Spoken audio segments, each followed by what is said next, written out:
You're sitting in a meeting that's running long. Nothing dramatic is happening. No one is yelling at you. The fluorescent lights are doing their fluorescent thing. And then, without any warning, your stomach drops like you missed a stair in the dark. Not butterflies, something heavier.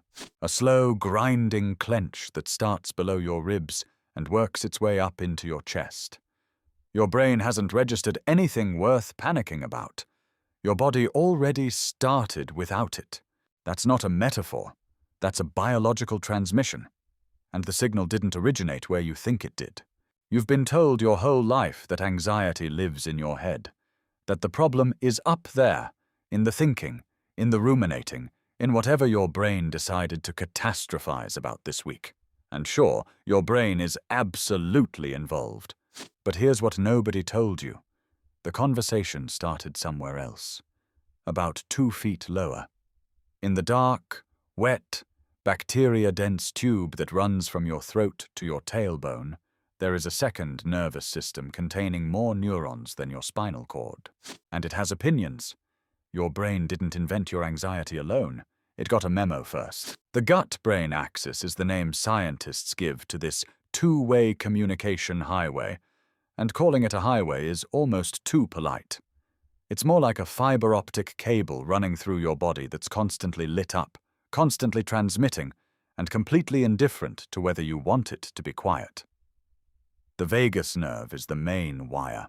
It runs from your brainstem down through your chest and into your abdomen, and roughly 80 to 90% of the signals on it travel upward, from gut to brain, not the other way around.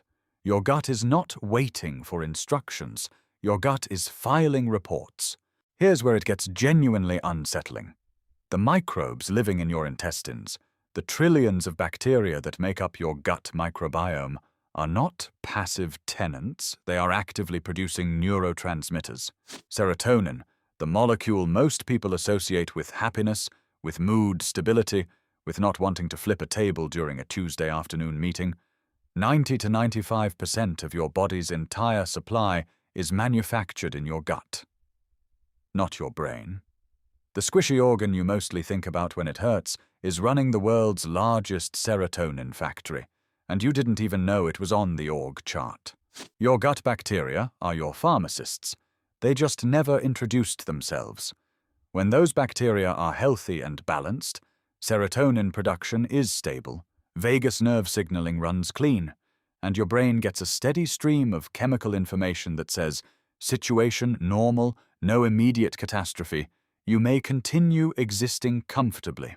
But when your gut microbiome tips out of balance, from stress, from poor sleep, from a week of eating things that come in packaging that requires scissors, the whole system starts transmitting noise instead of signal.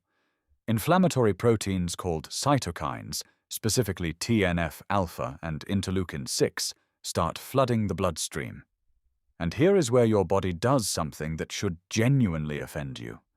Those cytokines find the blood-brain barrier, that famously selective security checkpoint protecting your brain from the outside world, and they make it leaky. Gout inflammation physically compromises your brain's defenses and lets inflammatory molecules waltz into your central nervous system uninvited. Your gut doesn't just talk to your brain. Sometimes it picks the lock. Once those cytokines get through, they don't announce themselves with fanfare. They just start mimicking anxiety.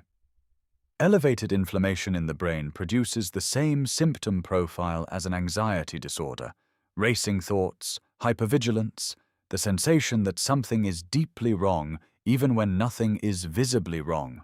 You sit in that meeting with your stomach clenching, your chest tight, your jaw holding tension you didn't consciously authorize, and your brain starts searching for a reason. It will find one. Brains are excellent at finding reasons. The quarterly report, the email you haven't answered, the thing your colleague said last Thursday that you've now analyzed from 17 angles.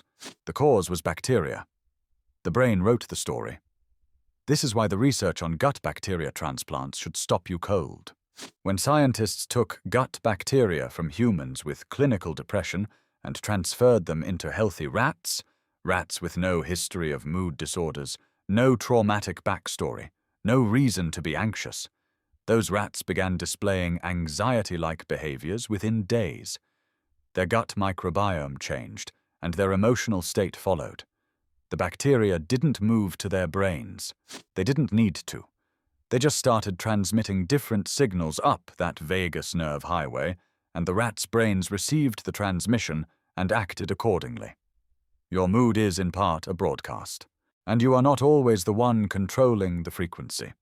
4 in 10 people with irritable bowel syndrome have clinically significant anxiety. Not coincidentally. Not because being gassy is emotionally distressing, though we can acknowledge that it is, but because the same gut inflammation driving their bowel symptoms is simultaneously punching cytokines through their blood-brain barrier and destabilizing their neurochemistry. The gut problem and the anxiety aren't 2 problems. They're one problem with 2 addresses. Now here's the part where understanding the mechanism actually gives you something to work with. You're in a moment of escalating anxiety, the kind that starts as a stomach feeling before it becomes a thought. Your gut has already sent the signal.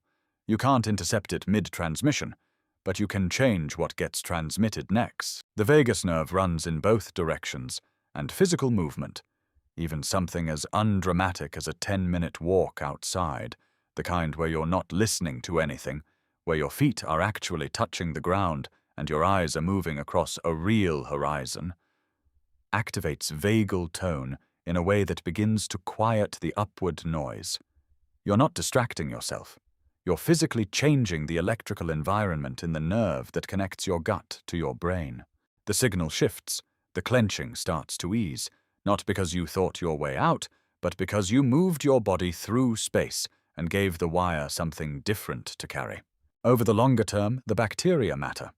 Fermented foods, the kind your grandmother probably kept in a jar on a shelf, introduce live microbial cultures that compete with inflammatory bacterial strains for real estate in your intestines.